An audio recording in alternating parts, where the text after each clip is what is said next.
All right, guys. So we have another general who is calling Trump a fascist. That's literal. So let me walk you through this. General Jim Mattis, who worked in the Trump administration, backs General Mark Milley, warning that Trump is, quote, the most dangerous threat ever. Journalist Bob Woodward revealed that the former Secretary of Defense, Jim Mattis, seconded his argument that former President Trump is a dangerous threat to the country. Mattis worked briefly in the Trump administration before resigning in 2018 amid a series of foreign policy disagreements with Trump. He since occasionally criticized his former boss, including after the January 6th Capitol riot and amid the 2020 Black Lives Matter protests. Speaking to the Bulwark podcast this week, Woodward said he recently got an email from Mattis. In an interview on the Bulwark podcast on Thursday, Woodward said he recently received an email from Mattis, who served under Trump before resigning in protest.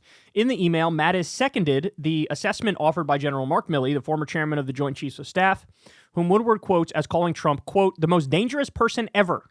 In his book, Woodward recounts being approached by Milley at a 2023 gathering at the Willard Hotel in Washington, D.C., during which Milley pleaded with him to, quote, stop Trump. Milley went on to call Trump, under whom he served, and I quote, fascist to the core. Woodward said Mattis feels the journalist's book, War, is an important work in helping to stop Trump. In Woodward's book, Rage, he revealed that Mattis would sleep in his clothes during his time in the Trump administration because he feared a conflict breaking out between the U.S. and North Korea. He believes it's true, and it was kind of, hey, I understand this. It was the strongest endorsement, Woodward said. He added it was also an endorsement of his assessment that the threat level is high when it comes to a second Trump term. Yes, most certainly, and an endorsement of this process of trying to explicitly say, let's make sure we don't try to downplay the threat because the threat is high, he said. Mattis previously said his resignation was his way of speaking out against Trump. Quote, I don't know how I could have spoken more loudly to where I stand than what I put in my letter of resignation and quitting a job when I had not completed it 2 years in, he told MSNBC. So now this is the second general that's coming out and calling Trump a fascist and calling Trump a dangerous threat. That's wild. Look, I think, and there was reporting to this effect, but I think when Trump wanted to invoke the Insurrection Act and deploy the U.S. military against George Floyd protesters, that's when a lot of the generals, including, I think it was Milley in particular, Milley basically was in a meeting with Trump behind the scenes, and he was just like, we're not doing that. Like, we're not deploying the U.S. military in the streets of the United States. That's not what the military is for. The military is not for domestic action. That's as authoritarian as it gets, deploying the U.S. military against your own people. That's as authoritarian as it gets. And so it took a general telling Trump, like, no, we're not doing that, in order to make him cower, right, and back down. And again, the concern is that for a Trump second term, he's going to surround himself with sycophants and MAGA loyalists. And so when he says anything, they will carry it out. And that's when you have a situation like the Insurrection Act. That's where you have a situation like the Illegal Aliens Act of 1798 that he says he wants to invoke. He wants to do a mass deportation, the likes of which we've never seen before. He wants to deploy the National Guard or the military against the enemy within, which are, of course, the Democrats and the people who are against him. This is the concern.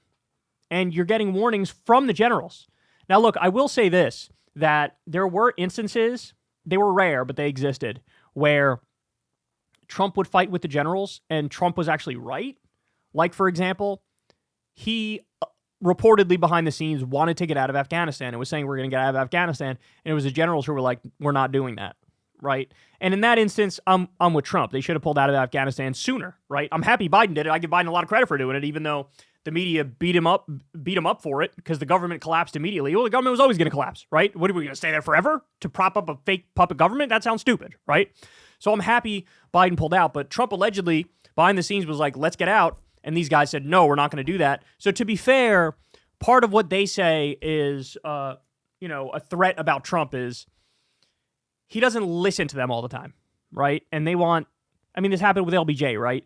The generals came in and said, sir, we need more troops in Vietnam. And he was like, okay. And he just kept giving it to him. And LBJ never stood up to the generals. And so it's good sometimes to stand up to generals. That is good. But again, the problem with Trump is he, on domestic affairs, is deeply authoritarian. And on that front, they're like, this is not what we do in America. And he listened the last time, but this next time, I don't think he will, right? And that's why they're calling him a fascist. That's why they're saying, look, beware. This is who this guy is. This is what he wants to do. He wants total authoritarian control. That's what he wants. And the thing about they were fearing an attack with North Korea, that had to be when Trump was literally on Twitter, like talking shit against Kim Jong-un. You remember that? I remember waking up that day and being like, oh my God, are we going to start a fucking nuclear war because this guy's talking shit on Twitter? Right? The little rocket man shit. Like, ugh. This is not how a president should be acting. That's so obvious, right? So anyway, I don't know, man. When it's the second general that's calling him a fascist, that seems like a big deal to me. And to be fair, the Democrats almost never use that word, right? But the fact that Mattis came out and said it, it provided cover for Kamala Harris and Tim Walz to be like, I'm not saying it, a general said it. And so now they're using that F word, fascist, and they should keep doing that because I think it's true. So, look, take it from them, not from me. I think this is a reasonable concern with a guy who looks up to dictators, wants to be a dictator. He doesn't exactly hide that fact, and was reeled in just a little bit the last time, tried to overthrow the election, which they're all against, right? Next time we won't be so lucky. Next time there will be no brakes in the car, and that's terrifying. All right, y'all. That's the show. You know the drill. Everybody, please click like, click subscribe.